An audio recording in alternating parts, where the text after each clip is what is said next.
Can Mike Perry pull off an upset win versus Jake Paul? Probably not. And I'm being open-minded about it. I threw a probably in there because you do have to remember, this is boxing. Anything could happen. But the reason why I say that Mike Perry has no shot at defeating Jake Paul is because I've seen this play ran by Jake Paul a bunch of times. And by play, I mean choosing to fight a UFC fighter instead of an actual ranked boxer. Come on, y'all. How many times have we seen Jake Paul run this same play over and over?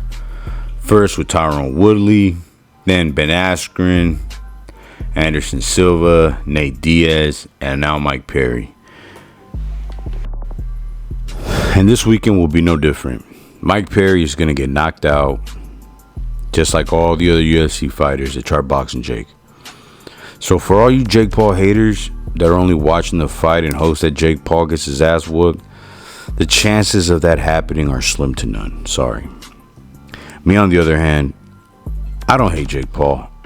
I actually like Jake Paul and what he's doing. I think that Jake Paul is good for the sport of boxing. He brings a lot more eyes who wouldn't otherwise ever would have watched a boxing match. Not only do I like Jake Paul for what he's doing for the sport of boxing, but I also like what he represents. And what do I mean by that? Well, for me, Jake Paul represents this. He single-handedly proved that technology has empowered everybody.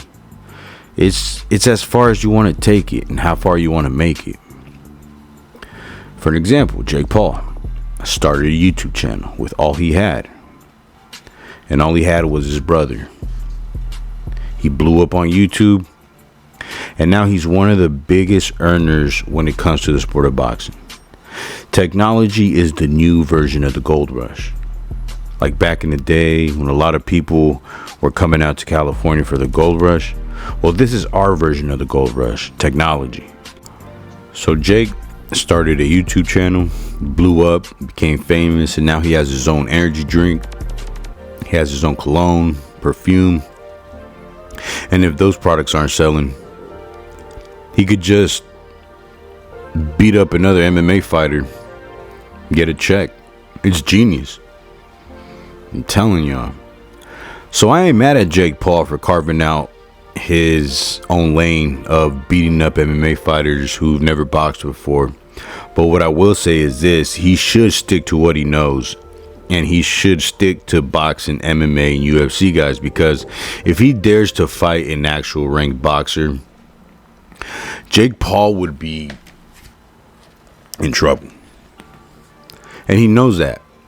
That's why he sticks to fighting UFC fighters, especially because Jake Paul's a big boy, you know? So he'd most likely be fighting a cruiserweight. Can you imagine Jake Paul fighting like a Zurdo Ramirez or a Jairo Pataya? It would be ugly for Jake. Or what if you really felt froggy and leaped all the way up to the heavyweight division and took on like a Joseph Parker or Anthony Joshua? Brutal beatdowns Jake would receive. But back to the topic at hand. Jake Paul versus Mike Perry. I'd have to put my money on Jake Paul. I've got Jake Paul knocking out Mike Perry, let's say the 6th round. Or what do y'all think? Leave me your comments down in the comments section. Let me know what y'all think. Do y'all like Mike Perry's chances? Is there something I'm missing here? Let me know. You know, because I'm a boxing fan.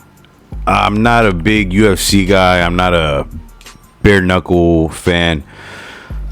But if you guys are, you know what I'm saying, I'd be more than glad to respond. Man, let's chop it up. Let's talk some boxing, man. And with that, that's all I got for this one. This has been your boy O-Dog, boxing in the mouth this bitch.